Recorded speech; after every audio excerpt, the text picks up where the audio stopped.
Assalamualaikum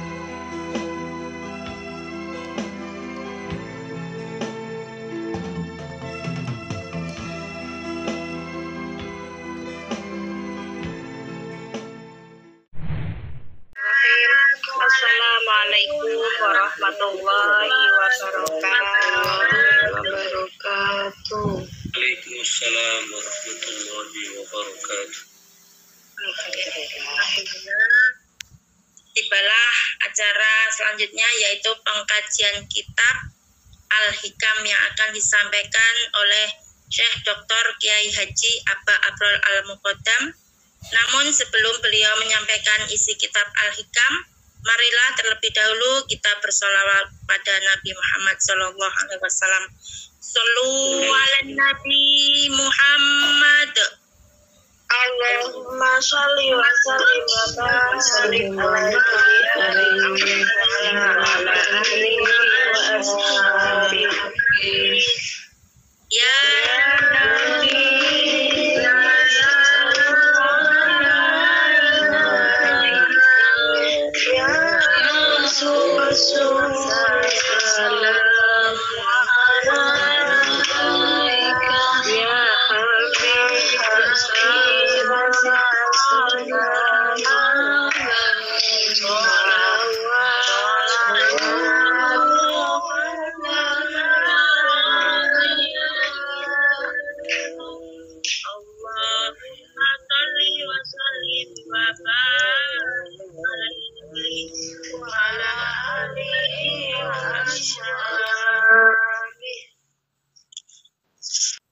alhamdulillah sampun aman je.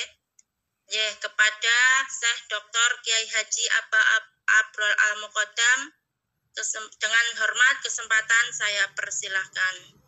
Monggo Syekh. Assalamualaikum warahmatullahi wabarakatuh. Waalaikumsalam warahmatullahi wabarakatuh.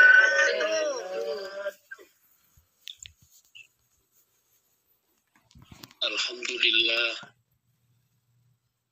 salatu wassalamul atammanil akmalanil adwamanil mutalazimani ala sayyidina Rasulillah al-fatihi lima uliqa wal khatimi lima sabaq nasiril haqqi bil haqqi wal hadi ila siratikal mustaqim wa ala alihi wa sahbihi haqqa qadrihi wa miqdarihil azim.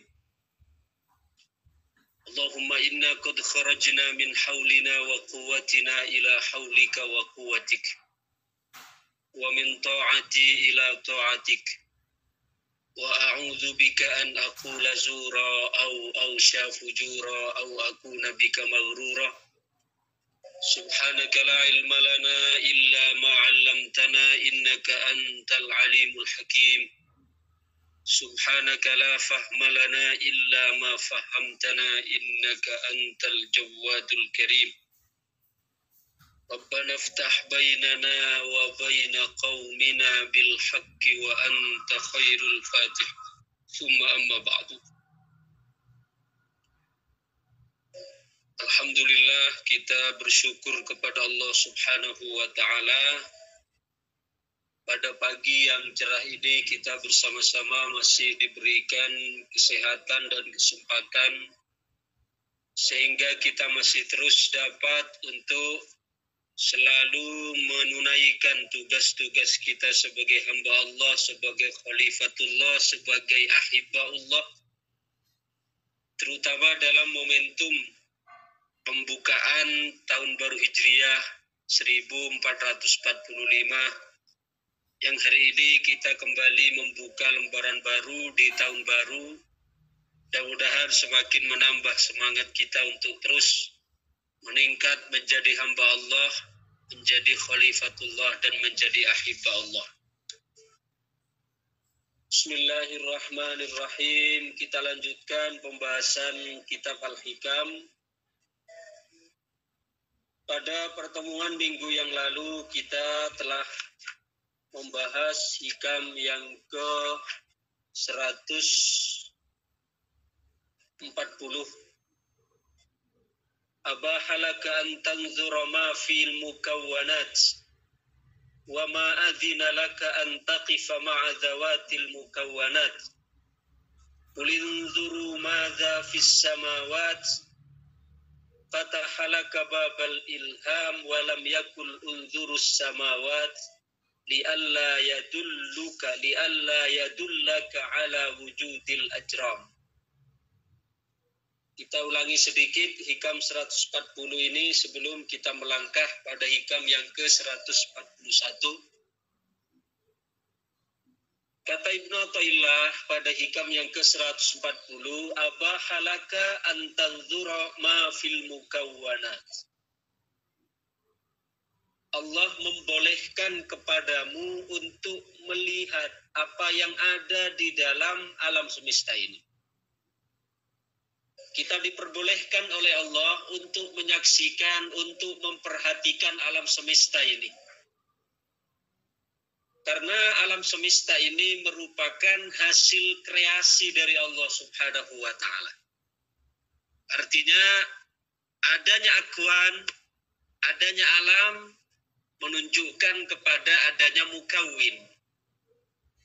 Adanya keajaiban-keajaiban pada ciptaan itu menunjukkan terhadap keagungan dari penciptanya. Maka kita diperintahkan, dibolehkan oleh Allah untuk memperhatikan abahalaka an tanzura ma fil kaun. Jadi kita diperbolehkan oleh Allah untuk memandang, menyaksikan dari alam ini. Wa ma adzina laka an taqifa ma'a dhawatil mukawwanat. Tapi kita tidak diperbolehkan oleh Allah untuk tertumpu pada alam tersebut. Kita menyaksikan boleh, tapi jangan sampai kita kemudian hati kita terpaut dengan alam semesta ini.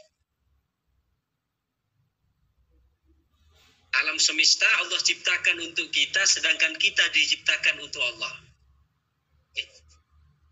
Kenapa diperbolehkan untuk memperhatikan alam semesta? Karena alam semesta ini akan menunjukkan kepada betapa Allah Maha Sempurna, Maha Agung, Maha Bijaksana. Ya. Tetapi kita tidak diperbolehkan oleh Allah, tidak diizini oleh Allah untuk ayyakifa ma'adzawatil mukawwana. Melihat kaun, melihat alam, memperhatikan semua, itu Allah persilahkan. Bahkan di antara tanda-tanda hamba-hamba Allah yang pilihan dalam salah satu sabda Sidna Rasulullah sallallahu alaihi wasallam, beliau menyebutkan inna khiyara ibadillahi alladziina yura'una asy-syamsa wal qamara wan nujuma wal ahillata li ibadatillah. Bahwasanya di antara hamba-hamba Allah yang pilihan, yang terpilih kata Rasul adalah pertama orang-orang yang memperhatikan. Memperhatikan ini berarti melihat, memperhatikan matahari, memperhatikan rembulan, perhatikan bintang-bintang, memperhatikan bulan sabit. Yang mana memperhatikan alam semesta ini, memperhatikan matahari, rembulan, bintang-bintang dan alam sabit, bulan sabit, itu tujuannya adalah li'ibadatillah, untuk beribadah kepada Allah. Artinya melihat alam semesta, memperhatikan alam semesta, itu adalah untuk semakin ibadah kepada Allah. Maknanya untuk semakin mencintai Allah, untuk semakin kenal dengan Allah. Bukan kita lantas supaya terjebak, sibuk dengan alam, enggak. Tapi untuk menjadikan kita semakin kenal dengan Allah, semakin kita ma'rifat dengan Allah. Maka kita diperbolehkan untuk memandang, menyaksikan, memperhatikan alam semesta, ya. Tapi kita dilarang oleh Allah untuk bertumpu, untuk bergantung pada alam semesta ini. Silahkan perhatikan, silahkan kita bersama alam, tapi hati kita harus bersama Allah. Oleh karena itu secara isyarat Imam Ibnu Athaillah mengutip satu firman Allah, Qulil dzuru madza fis samawat, surat Yunus ayat 101. Perhatikanlah, katakanlah wahai Muhammad, perhatikanlah apa yang ada di langit. Ya. Qulil dzuru madza fis samawat. Katakanlah wahai Muhammad, kata Allah, perhatikan apa yang ada di langit. Walam yakul kulinzuru. Walam yakul unzurus samawat. Dan Allah tidak menyebutkan pada ayat di atas, perhatikanlah langit. Ya. Allah tidak menyebutkan kulinzurus samawat, tapi kulinzuru madza fis samawat. Perhatikanlah apa yang ada di dalam, apa yang ada di langit. Tidak sekedar perhatikanlah langit. Artinya apa? Karena pada penciptaan langit itu terdapat min ajaibi qudrati. Terdapat keajaiban-keajaiban ciptaan Allah Subhanahu wa taala. Langit bagaimana bisa tegak tanpa dijunjung, tanpa tiang. Kemudian langit mampu memikul, ya, memikul benda-benda, meteor, ya, planet dan seterusnya dengan tanpa sedikit pun merasa lemah. Itu kan menunjukkan kepada keagungan Sang Pencipta. Oleh karena itu Allah memperjelas dalam Quran, kulinzuru madza fis samawat. Katakanlah wahai Muhammad, perhatikan apa yang ada di langit. Maknanya perhatikan bagaimana penciptaan langit yang begitu luar biasa, yang begitu sempurna, yang begitu yang begitu perfect. Maka ayatnya tidak mengatakan kulinzurus samawat. Ya, lihatlah langit, tapi kulinzuru madza fis samawat. Artinya jangan hanya melihat langit begitu saja, enggak, tapi perhatikan bagaimana Allah menciptakan langit dengan segala keindahannya, dengan segala kesempurnaannya, dengan segala keagungannya. Maka dengan demikian fatahalaka babal ifham. Allah akan membukakan kepadamu pintu-pintu pemahaman. Paham apa? Paham Allah yang maha kuasa, paham Allah yang maha bijaksana, paham Allah yang maha mengawasi, paham Allah yang maha menjaga, paham Allah dan seterusnya. Kita akan semakin paham dengan Allah atau yang disebut dengan ma'rifat. Itu pembahasan pada minggu yang lalu, hikam yang ke-140. Saya hanya mengulangi untuk hikam yang ke-40 sebelum kita melangkah kepada hikam yang ke-141. Sekarang kita lanjutkan pada hikam yang ke-141. Bismillahirrahmanirrahim. Qala radhiyallahu anhu. Al-akwanu thabitatun bi isbatih wa mamhuwatun bi ahadiyati dzatih. Ini cukup pendek hikamnya. Al-akwanu utawi piro-piro akwan. Akwan yakni alam. Al-akwan yakni kullu ma siwallah. Segala sesuatu selain Allah itu disebut akwan atau nama lainnya alam. Kalau disebut alam adalah kullu ma siwallah. Semua selain Allah itu disebut alam atau disebut sebagai makhluk. Makhluk, alam, akwan itu sama. Ya. Al-akwanu utawi piro-piro alam atau al-akwanu utawi akwan iku sabitatun tetap opo akwan. Bi'isbatihi kelawan tetapi Allah wa mamhuwatun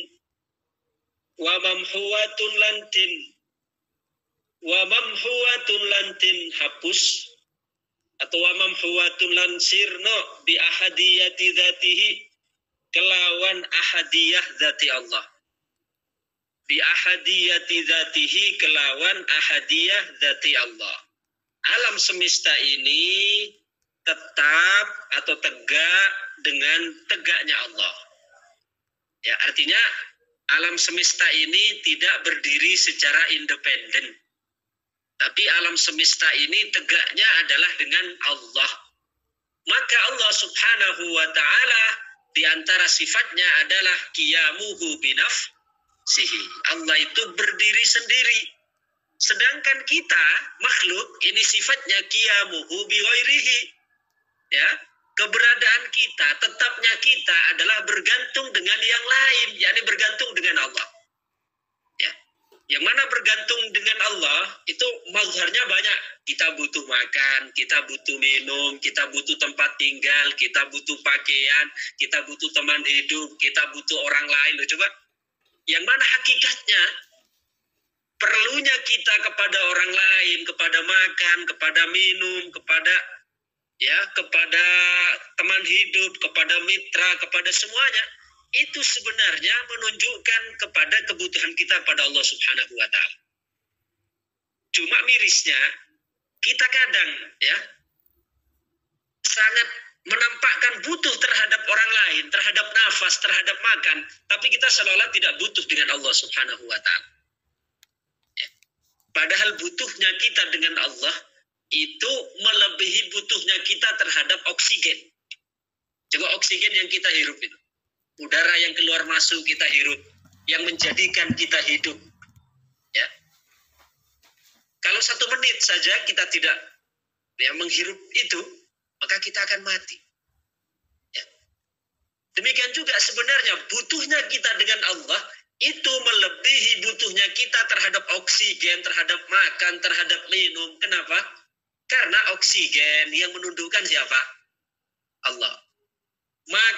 Makanan yang kita makan, nasi yang kita makan, itu yang menundukkan siapa? Allah. Melalui Allah menundukkan orang-orang yang orang-orang baik. Coba kita mau makan nasi. Berapa banyak orang yang telah berjasa pada kita untuk kita makan nasi, sesuap nasi, sepiring nasi. Kita butuh kepada orang, butuh kepada petani. Petani butuh kepada tukang pupuk, butuh kepada tukang mesin ya untuk menggiling padi, untuk membajak sawah. Kemudian butuh kepada transportasi membawa itu semua, butuh kepada beruntun di situ. Ya.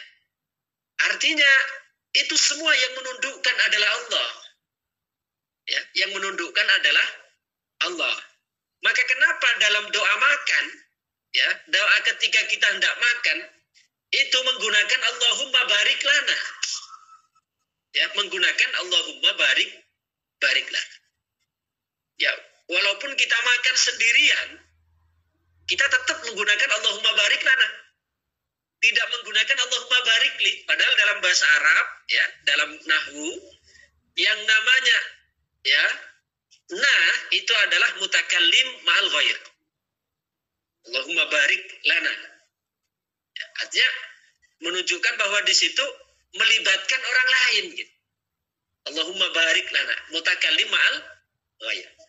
Sedangkan ada namanya mutakallim wahdah.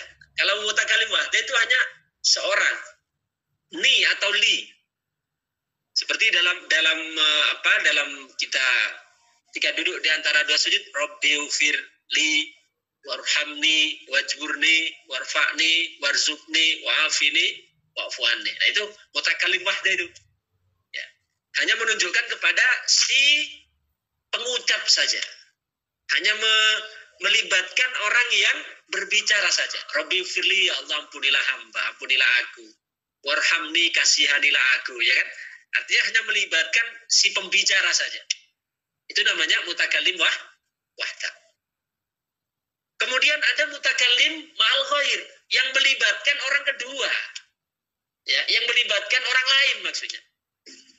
Ya, seperti contoh apa? Seperti contoh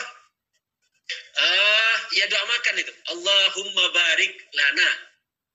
Atau ketika kita doa secara jama'i misalnya, Rabbana atina fid dunya hasanah, fil akhirati hasanah wa qina adzabannar. Rabbana la tu'akhidna. Lah di situ menunjukkan kami. Menunjukkan mutakallim ma'al ghair, artinya di samping menunjukkan kepada yang berbicara, juga menunjukkan kepada orang lain, melibatkan orang lain di situ. Maka namanya mutakallim ma'al ghair. Nah, pada saat kita makan, ya, pada saat kita makan, walaupun kita makan sendirian, itu kita tidak menggunakan mutakallim wahdah. Ya, kita tidak mengatakan Allahumma barik li fima razaqtani wa qini adzabannar, enggak kan? Coba kalau kita makan sendirian, kira-kira Allahumma barik lana tetap atau Allahumma barik li? Ketika kita makan sendiri, nah tetap kita menggunakan Allahumma barik lana. Apalagi memang makan bersama, ya makan bareng, tetap Allahumma barik lana. Lalu padahal dalam bahasa Arab itu adalah mutakallim ma'al ghair, yang menunjukkan orang lain. Loh, di situ kita makan sendiri kok.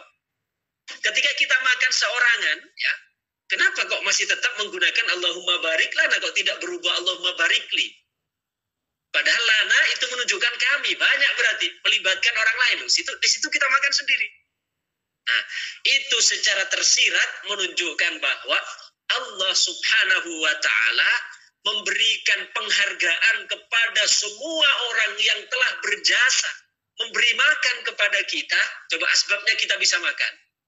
Petani ikut terlibat, orang tukang giling tadi ikut terlibat, orang yang membawa dari pasar ke rumah kita ikut terlibat, orang yang memasak, yang buat gas, yang buat tong gas, semua terlibat, yang buat magicom, ya kan?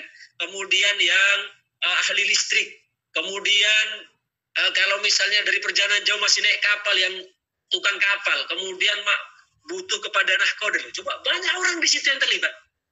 Maka Allah Subhanahu wa Ta'ala menghargai itu semua. Kita dianjurkan atau diberi tuntunan melalui lisan Kanjeng Nabi ketika berdoa kita menggunakan Allahumma barik lana mutakallim ma'al ghair, melibatkan orang lain, artinya untuk memberikan penghargaan bahwa kita ini sebenarnya membutuhkan orang lain, hatta untuk makan. Di situ Allah melibatkan orang lain. Siapa yang menundukkan orang lain itu semua? Allah. Lah berarti kalau begitu butuhnya kita kepada Allah itu lebih dari sekedar perlunya kita pada udara, pada makan, pada minum, pada tidur, pada pendamping, pada mitra, pada apapun Allah lebih kita butuhkan. Kenapa? Karena Allah yang menundukkan semuanya. Kita bisa hidup karena ada nafas. Ya, butuh kita kepada nafas. Tapi yang menundukkan nafas siapa? Allah. Coba seandainya Allah hentikan nafas kita satu menit saja, bisa apa kita? Loh, berarti nafas yang menundukkan adalah Allah. Kita makan, ya, kita makan, yang menundukkan Allah. Kenapa kok kita malah tertipu oleh makanannya, kok melupakan yang menundukkan kita untuk bisa makan? Kenapa kita bernafas kok hanya tertipu dengan nafas kita? Kok tidak ingat dengan siapa yang menundukkan nafas? Ini masih nyambung dengan yang tadi yang Hikam 140. Abah halaka antan dzurama fil mukawanat. Allah persilahkan kita untuk melihat alam semesta ini. Tidak apa-apa. Kita melihat nafas kita, maksudnya memperhatikan nafas kita, ya. Kemudian perhatikan makanan kita, tapi jangan lupa, kita jangan sampai lupa terhadap yang menundukkan itu semua. Aktor di balik itu semua, yaitu Allah Subhanahu wa Ta'ala. Maka al-akwanu thabitatun bi isbatih, kata beliau pada Hikam 141 yang barusan kita baca. Alam semesta ini tetap tegak dengan Allah. Ya, seperti tadi kita makan. Ya, kita makan. Makan itu adalah kebutuhan kita. Tapi makanan yang kita makan, ya sudah kita makan, masuk ke dalam tubuh. Coba siapa yang menundukkan? Ini yang masuk ke dikunyah melalui mulut. Kemudian nanti melalui tenggorokan, terus masuk ke usus besar. Terus coba perjalanannya itu begitu panjang, coba. Siapa yang menundukkan itu? Kemudian nanti jadi darah, jadi daging. Apakah itu campur tangan manusia? Tidak ada. Itu murni campur tangan Allah. Bukan hanya campur tangan, itu murni kreasi Allah Subhanahu wa Ta'ala. Itu murni perbuatan Allah Subhanahu wa Ta'ala. Coba sekarang, pada saat kita makan, ada yang menjadi darah, ada yang menjadi otot, ya. Dari sari-sari makanan yang diserap itu dikirim ke seluruh tubuh, ya, melalui saraf-saraf. Ada yang dikirim ke mata sehingga kita dapat melihat dengan jelas. Melalui vitamin yang dibutuhkan mata, yang dibutuhkan telinga, yang dibutuhkan tulang. Dikirim semua oleh saraf-saraf itu. Siapa itu? Dokter? Boten. Hatta dokter pun. Ya, hatta dokter pun yang menurut kita orang yang hebat karena bisa memberikan penanganan kepada orang yang sakit. Dokter itu hanya memberikan penanganan, tapi bukan dokter yang memberikan kesembuhan. Coba, kalau memang dokter yang memberikan kesembuhan, harusnya semua orang yang datang ke dokter ketika sakit dia sembuh. Ya. Tapi buktinya, apakah semua orang yang datang ke dokter itu sembuh semua? Boten. Ada orang datang ke dokter sembuh banyak. Ada orang datang ke dokter meninggal juga banyak. Berarti di situ dokter itu hanya memberikan pelayanan kesehatan, tapi bukan dokter yang memberikan sehat. Maka ada cerita dialog lucu antara seorang pasien dengan seorang dokter. Kata pasiennya ini, ya mungkin kebetulan pasien yang agak ketus lah, dia mengatakan, "Pak dokter, sampean itu enak loh." "Enak gimana?" "Lah ya, sampean itu kan hanya nyuntik, tapi Allah yang menyembuhkan. Tapi yang ngambil bayaran, yang dapat bayarkan sampean, bukan Allah." Apa kata dokternya? "Oh begitu. Ya enggak apa-apa kalau sampean ingin bertemu langsung dengan Allah, ya enggak apa-apa, bayarannya sampean saya enggak akan ambil." Artinya ini sebuah dialog konyol lah sebenarnya. Artinya memang yang menyembuhkan itu Allah, bukan dokter. Dokter itu hanya memberikan pelayanan kesehatan, tapi bukan dokter yang memberikan sehat. Yang memberikan sehat itu Allah. Cuma ironisnya, kenapa kok kita mengejar kesehatan kita, makanan kita, mengejar baju kita untuk rumah kita. Tapi kenapa kok lupa dengan yang memberi rumah, yang memberi sehat, yang memberi makan, yang memberi semuanya. Padahal kita datang ke dokter, berobat, diberikan kesembuhan. Itu Allah yang menggerakkan dokter, menitipkan kesembuhan itu pada dokter, bukan dokter yang memberikan sembuh. Kemudian kita makan, dari makanan yang kita makan itu menjadikan kita kuat, kita sehat. Itu bukan makanan yang memberi kita sehat, tapi Allah perantaranya makanannya. Tapi kenapa kok kita malah bergantung pada makanan, bergantung pada faktor atau bergantung pada yang nyampe kepada kita, tapi lupa dengan yang menyampaikan. Nah, ini kan sebuah sikap yang sangat konyol ya. Ibarat anak kecil itu ketika ayahnya datang beperjalanan, maka dia diambil oleh-oleh dari ayahnya, diberikan mainan, diberikan buah, yang ada di ayahnya itu diambil, lalu setelah itu ditinggal pergi. Ya, kalau mental kita masih anak-anak, ya seperti itulah. Kita lupa dengan pemberinya, kita hanya sibuk dengan pemberiannya. Kita hanya sibuk mengambil fasilitasnya, tapi kita lupa yang menyediakan fasilitasnya. Ya, Masya Allah. Padahal Allah Subhanahu wa Ta'ala telah melengkapi semua. Allah semua aktor tunggal yang mengatur, yang menyusun, yang mendesain, yang menjaga kestabilan, itu Allah semua. Maka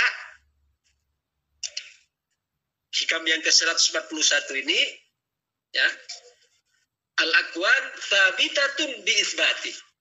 Alam semesta ini tetap bertahan, kuat, kokoh, berdiri itu dengan Allah, dengan pertolongan Allah. Artinya tidak memiliki kekuatan independen sendiri. Ya, tidak memiliki kekuatan yang independen. Salah satu begini, lampu. Ya, lampu itu tidak memiliki kekuatan independen. Tapi dia bersinarnya lampu itu karena ada energi listrik di dalamnya. Oke. Sama kita bisa makan, minum, tidur, beraktivitas. Itu bukan kita. Ya. Beraktivitasnya kita, mata kita dapat memandang, telinga kita dapat melihat, kaki kita dapat melangkah. Itu karena ada energi listrik yang Allah alirkan, kekuatan dari Allah. Berarti melihatnya kita dengan Allah, berjalannya kita dengan Allah, melihatnya kita, mendengar kita, melangkah kita, itu Allah semua yang memberikan. Berdirinya itu semua, berfungsinya itu semua dengan Allah, bukan ujuk-ujuk dia dapat secara otomatis langsung berfungsi. Enggak. Coba andai lampu itu tidak ada aliran energi listriknya, bisa menyala? Boten. Andai kipas angin tidak ada aliran listriknya, bisa bergerak, berputar? Tidak bisa. Andai kulkas, peti sejuk, bahasa Malaysianya. Peti sejuk, tidak ada aliran listriknya, bisa untuk menghantarkan hawa dingin, tidak bisa. Kemudian setrika, ya, tidak ada tanpa aliran arus listrik, bisa enggak untuk panas kita fungsikan menyetrika baju? Tidak bisa.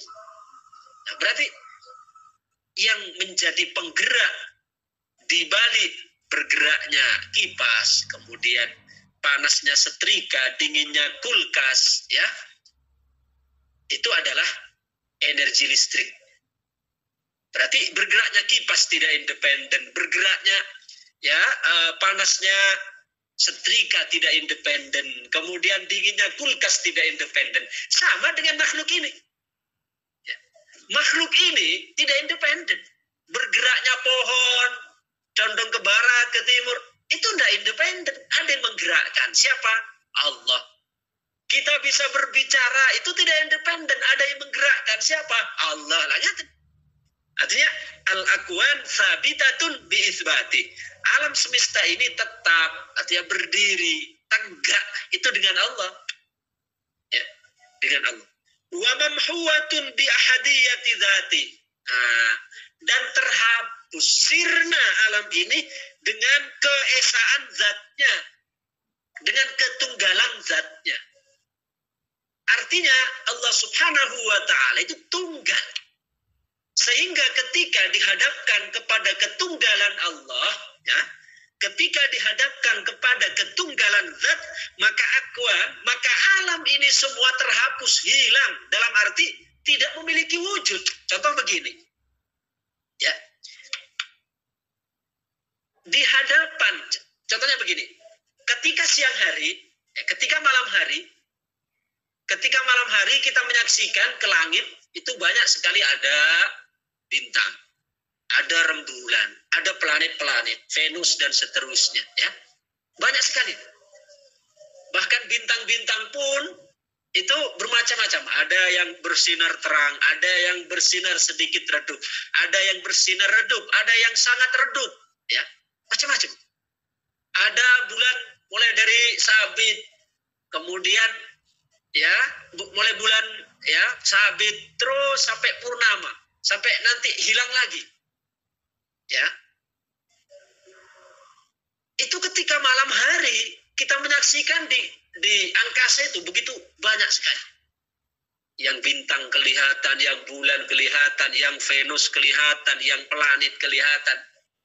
Tapi coba pada saat sekarang matahari terbit seperti sekarang ini, kita tengok ke atas, nampak enggak bintang-bintang yang tadi malam kita saksikan? Tidak nampak. Nampak enggak rembulan yang tadi malam ya kita saksikan? Tidak nampak. Ya. Nampak enggak Venus-Venus yang kita saksikan tadi malam? Tidak nampak. Kemana? Tertutup oleh apa? Tertutup oleh matahari. Tertutup oleh matahari kalau siang. Bukan tertutup oleh apa? Tertutup, kalah. Ya, kalah di hadapan cahaya matahari. Jadi wujudnya bintang, wujudnya rembulan ketika malam, wujudnya ya planet-planet, Venus dan seterusnya, ketika begitu matahari terbit, sirna seolah-olah. Ya. Tidak ada, hilang semua bintang-bintang. Sebenarnya bukan hilang begitu, itu tetap ada sia-sia. Cuma mereka semua tertutup, ya, kalah semua dengan matahari. Begitulah kira-kira gambarannya tadi. Wa mamhuwatun bi ahadiyati dzati. Dan alam semesta ini terhapus, sirna di hadapan ketunggalan zat Allah Subhanahu wa ta'ala.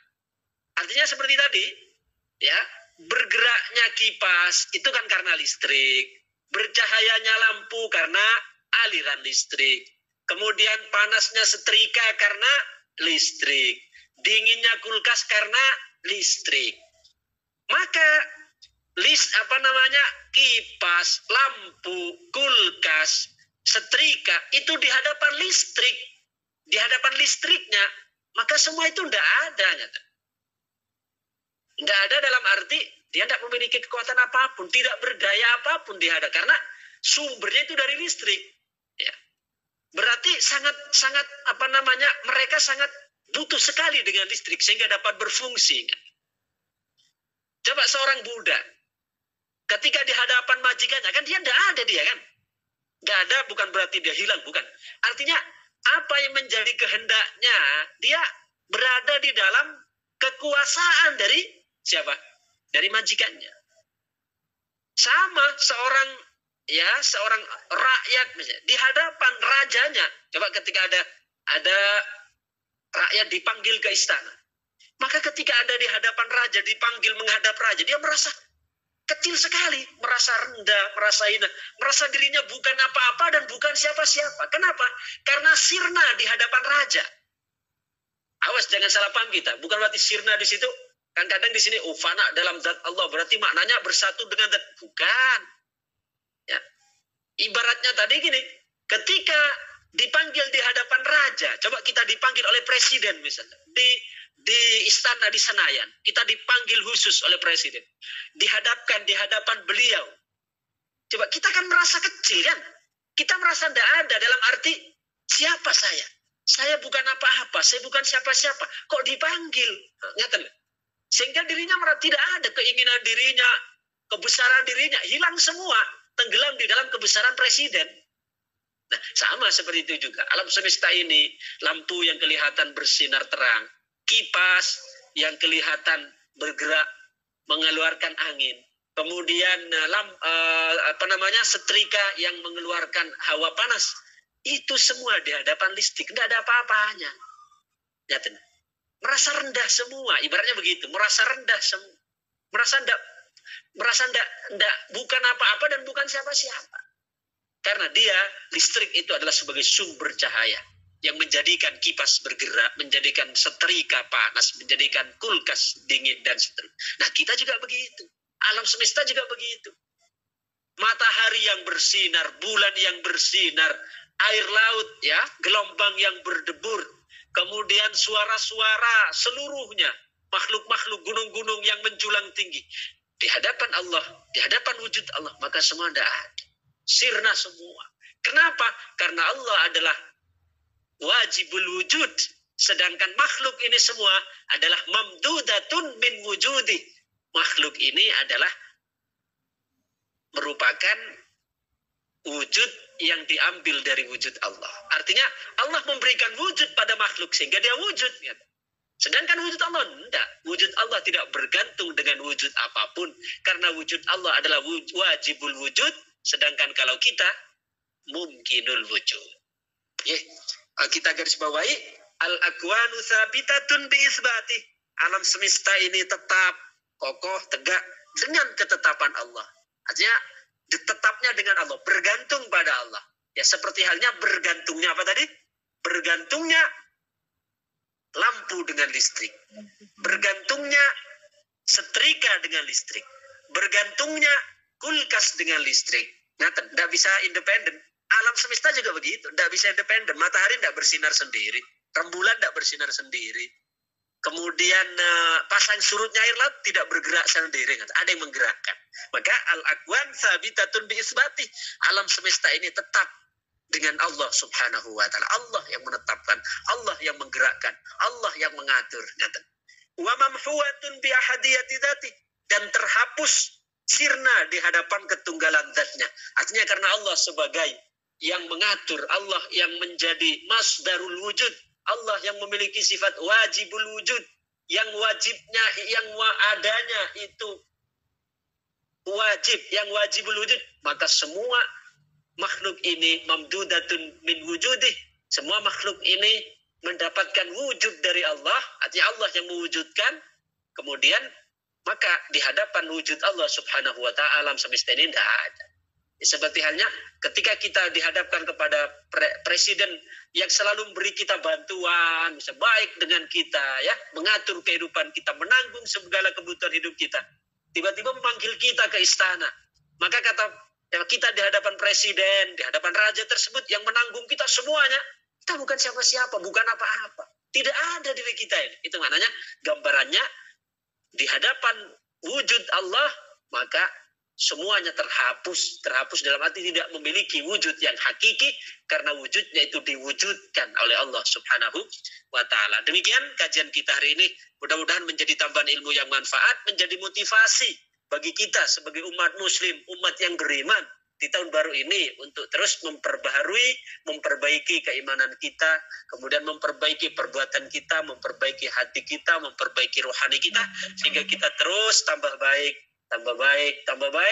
tambah menjadi orang yang kenal dengan Allah.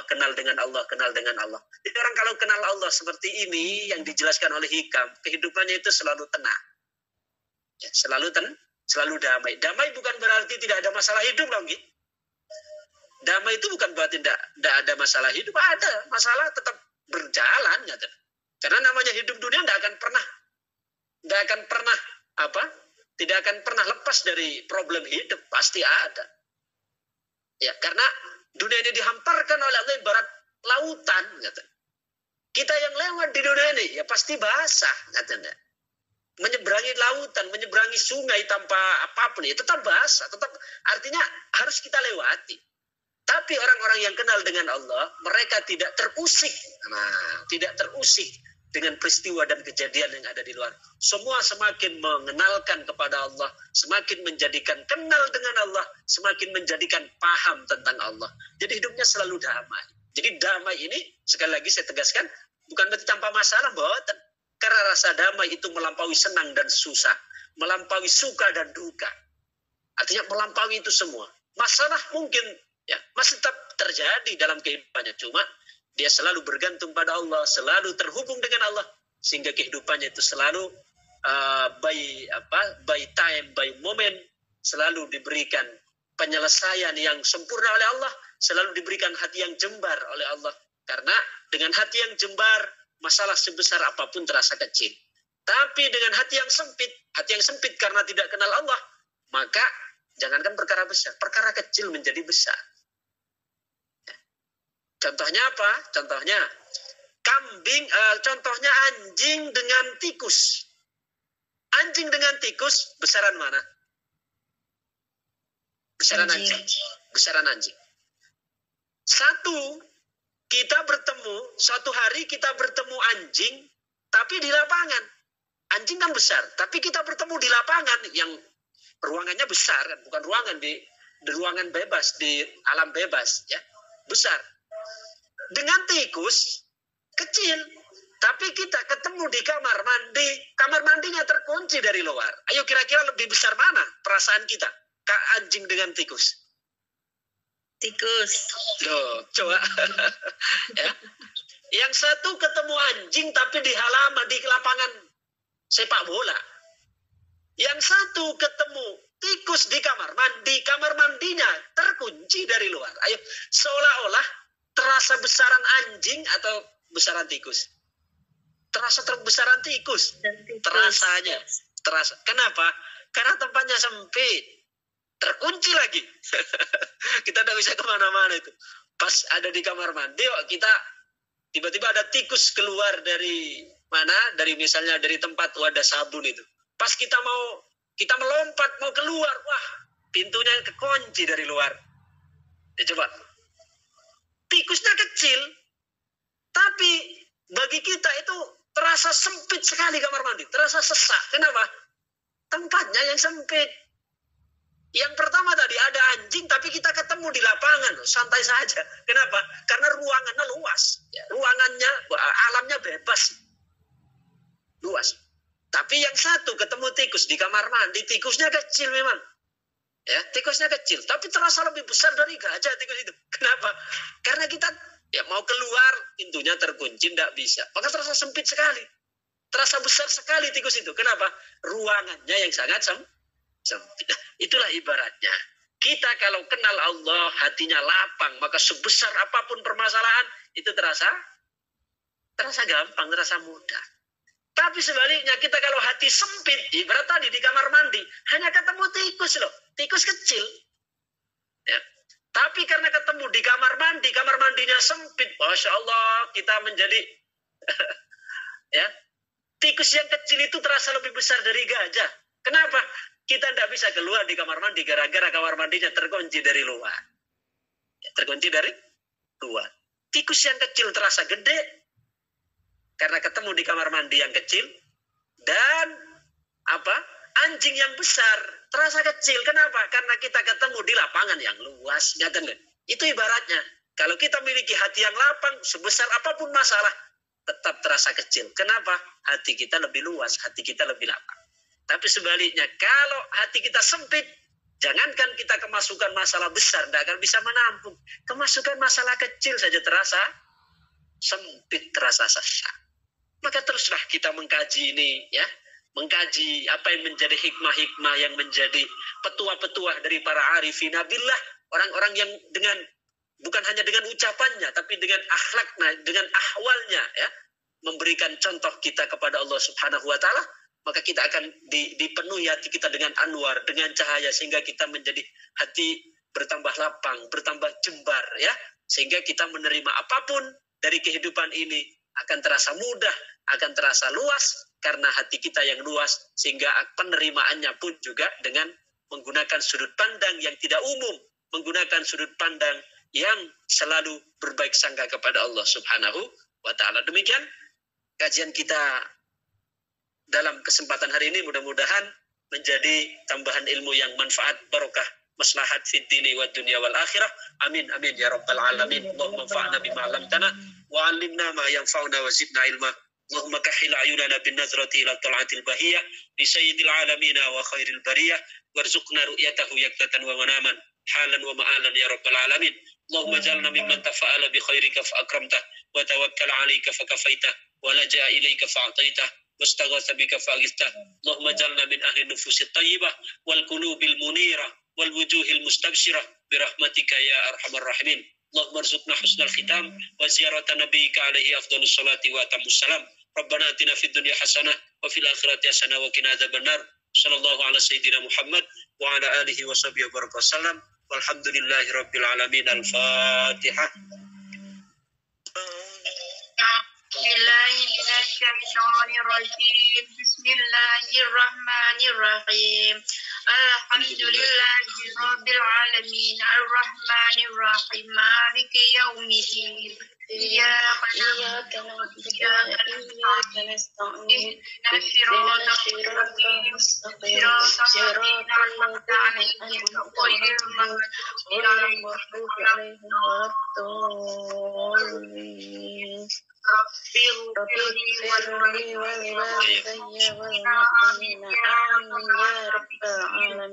Demikian. Assalamualaikum warahmatullahi wabarakatuh. Waalaikumsalam warahmatullahi wabarakatuh. Mendang? Salam. Bentar Bu, bentar. Apa masih ada toh? Masih, Pripon? Oh, ini ada permintaan ya, ada ini kepada Bu Endang ini meminta untuk dituntun syahadat karena selama masuk Islam belum dituntun syahadat, katanya gitu. Bu Endang yang mana Bu itu? Ada Bu Endang ini ada. Bersuara Bu Endang, bersuara Bu Endang. Endang Anggrek ini. Pun bersuara. Ye. Apa? Nyuwun. Ye. Dalam syahadat apa? Masuk Islam. Oh, nggih, masyaallah. Sampun sampun rawuh. Sampun. Nggih. Monggo Bu Endang bersuara. Salam dulu Bu Endang. Assalamualaikum warahmatullahi wabarakatuh. Waalaikumsalam warahmatullahi wabarakatuh. Bu Endang ini luar biasa nih. Masih diberikan kesempatan yang istimewa oleh Allah di momentum yang sangat indah ini, di tahun baru Islam, diberikan kelapangan hati untuk masuk Islam, dan insya Allah ini akan menjadi saksi sejarah yang akan diingat oleh kita semua, disaksikan oleh Rasul Sallallahu Alaihi Wasallam dan disaksikan oleh para auliaillah. Ini saya sedang live-nya ini di makam, di depan makam seorang aulia ini saya ini. Masyaallah. Kemarin juga ada satu ya Pak. Kemarin ada satu yang sudah dituntun Ustaz. Gini, Masya Allah. Kita doakan mudah-mudahan diberikan ketetapan hati untuk terus istiqomah dalam kebenaran, dalam iman, dalam Islam. Amin. Dan nanti saya sarankan untuk terus belajar, bergabung di Iwamit On Air. Semua yang menjadi kewajiban kita sebagai Muslim nanti mulai wudunya, sholatnya, bacaan-bacaannya, dan seterusnya kita ikuti di Iwamit On Air. Insya Allah di Iwamit itu sudah ada kajian fikih, sudah kajian tauhid juga sudah, saya sendiri memegang Khoridatul Bayan. Kajian tasawuf juga saya sendiri, karena 3 ini adalah 3 kerangka yang nggak bisa dipisah. Iman tentang akidah, ya. Kemudian Islam tentang ibadah, ya, tentang bagaimana sholat, puasa, zakat, dan seterusnya. Haji, kemudian ihsan tentang akhlak. Jadi di Iwamit insya Allah sudah diberi wadah kita untuk terus meningkatkan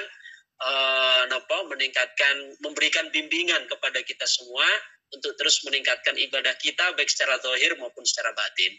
Jadi kalau misalnya Bu Indah masih memerlukan bimbingan tentang gerakan Bu Indah memerlukan bimbingan sholat, wudhu, dan seterusnya, saya mohon dari Iwamit nanti memberikan bimbingan secara khusus praktik langsungnya. Kalau kita ngajinya ini kan secara teori, adapun secara gerakannya misalnya mohon bimbingan secara intensif dari bagian pendidikan di Iwamit berarti yang bertanggung jawab dalam bagian ibadah ini. Monggo Ibu Endang ikuti saya. Nanti ketika saya sudah memulai dengan syahadat, diikuti, saya akan buka dulu. Bismillahirrahmanirrahim. Alhamdulillah alladzi hadana li hada wa ma kunna linahtadiya laula an hadanallah. Shalatu wassalamu ala Rasulillah wa ala alihi washabbihi wa wala. Amma ba'du, alhamdulillah pada hari ini kita diberikan oleh Allah Subhanahu wa taala suatu anugerah dengan bertambahnya salah satu saudara kita yang masuk Islam, dengan keberkahan tahun baru ini untuk kita tabarruk di awal tahun 1445 Hijriah ini. Mudah-mudahan beliau akan terus diberikan bimbingan oleh Allah Subhanahu wa taala. Monggo Bu Endang mengikuti saya. Bismillahirrahmanirrahim.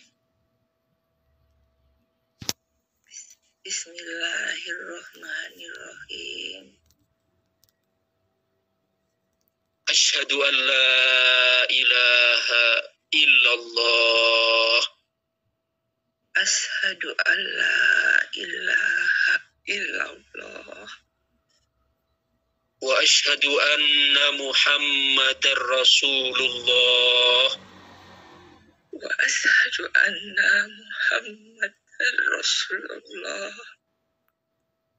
Saya bersaksi bahwa tiada Tuhan yang berhak disembah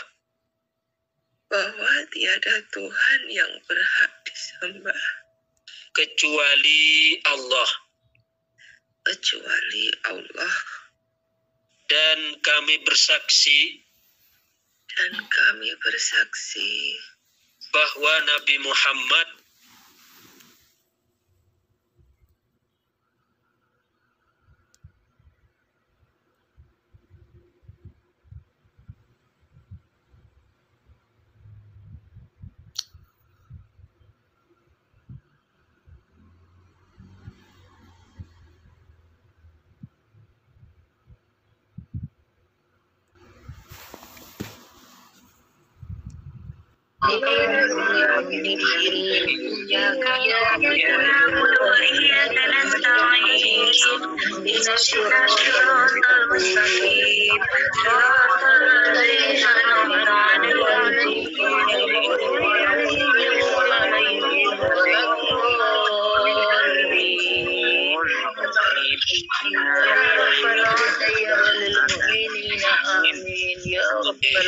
Sebelum saya tutup dengan doa khusus untuk Bu Endang, saya sedikit ingin menyampaikan satu motivasi. Di antara nikmat yang paling agung yang diberikan Allah kepada kita itu nikmat iman. nikmat iman, nikmat Islam. Itu nikmat yang tidak ada tandingannya. Tidak ada tandingannya. Karena sekaya apapun kita, seenak apapun kehidupan kita di dunia, tapi kalau kita ternyata di akhir hayat tidak membawa iman, itu adalah suatu kerugian yang besar. Di iman itu adalah kenapa kita mesti ngaji, dan sebenarnya untuk merawat iman ini, untuk merawat iman. Nah, dan anugerah kebijaksanaan Allah itu, kemahabijaksanaan Allah. Bu Endang, ketika sebelum bersyahadat tadi, mungkin sudah pernah melakukan kebaikan-kebaikan. Mungkin sudah pernah nolong tetangga, baik dengan tetangga. Selama belum Islam kan tidak diterima oleh Allah kan. Karena Islam itu adalah passwordnya. Islam itu adalah kata kuncinya. Jadi belum diterima. Tapi dengan hari ini bersyahadat, maka luar biasa di kekuatan syahadat itu sebagai saksi kita dengan Allah, ya, kontrak kita dengan Allah. Ketika kita begitu bersyahadat, kebaikan-kebaikan yang kita lakukan sebelum Islam itu diikutkan oleh Allah. Coba, inilah keistimewaan atau kemahabijaksanaan Allah.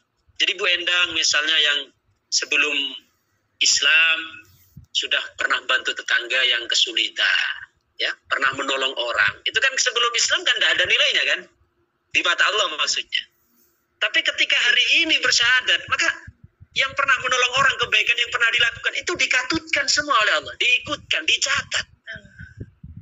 Itu kalau sifatnya apa? Sifatnya amal perbuatan baik. Nah, begitu juga kalau dosa-dosa. Dengan kita masuk Islam, maka dosa-dosa yang kita lakukan itu dihapus oleh Allah. Apalagi nanti kita berikan pengayaan dengan banyak istighfar, taubat dan seterusnya. Itu akan semakin menjadikan kita semakin mulia, ya, di hadapan Allah Subhanahu wa taala, dan berbanggalah kita, bersyukurlah, ya, kita kepada Allah karena ditakdirkan sebagai orang-orang yang memeluk agama yang mulia ini, yang suci ini, di bawah panji Sayyiduna Rasulullah Sallallahu Alaihi Wasallam.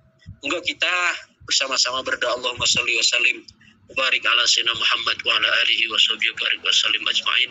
Alhamdulillahi rabbil alamin.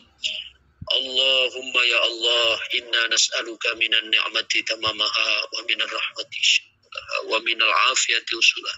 Ya Allah, ya Aziz, ya Ghaffar, ya Karim, ya Satar, ya Wahidu, ya Qahar, innaka ala kulli syai'in qadir. Allahumma kahil ayunana bin nazrati ila ta'atil bahi li sayyidil alamin wa khairil bariyah warzuqna ru'yatahu yaqzatan wa manaman alan wa ma'alan ya rabbal alamin. Allahumma tsabbit imanana wa imanal muslimin khususan ila ukhtina fillah Ibu Endang. Allahumma ya Allah, barik fi hayatiha wa barik fi ma'ishatiha wa barik fi umriha wa barik fi ahliha wa barik fi jami'i man intasaba ilaih. Ya Allah, ya Rahman, ya Rahim, ya Wadud, ya Halim, ya Sattar. Ighfir dzunubana wastur uyubana wa farrij humumana bi rahmatika ya arhamar rahimin. Rabbana atina fid dunya hasanah fil akhirati hasanah wa qina adzabannar. Sallallahu ala sayyidina Muhammad wa ala alihi wa sahbihi barakallahu. Alhamdulillahi rabbil alamin. Al-Fatihah. A'udzubillahi minasyaitonir rajim.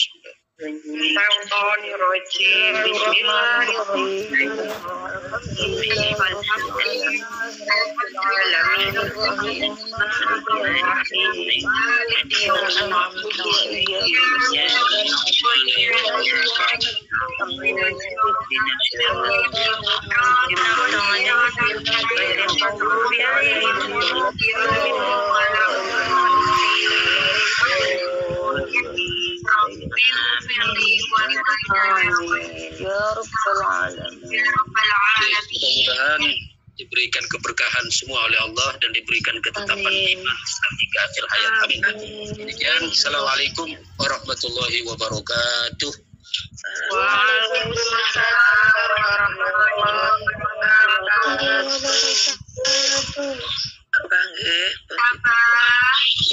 Sama-sama. Nanti mohon dikirim nama lengkapnya, nggih. Saya Fatih khusus insyaallah, nggih. Ada pintinya Bu Endang, nggih. Nggih, matur suwun Mbah nggih. Sami-sami. Terima kasih saya ucapkan kepada Ustadz Syekh Dr. Kiai Haji Aba Abrol Al-Muqaddam yang telah menjabarkan kitab Al-Hikam pada pagi hari ini. Mudah-mudahan menjadi tambahan ilmu yang bermanfaat untuk kita semua. Dan mudah-mudahan beliau selalu sehat walafiat. Amin ya rabbal alamin. Acara demi acara telah kita lalui bersama. Mari kita tutup dengan tahmid bersama-sama. Bikalina Alhamdulillahi rabbil alamin. Alhamdulillahi rabbil alamin.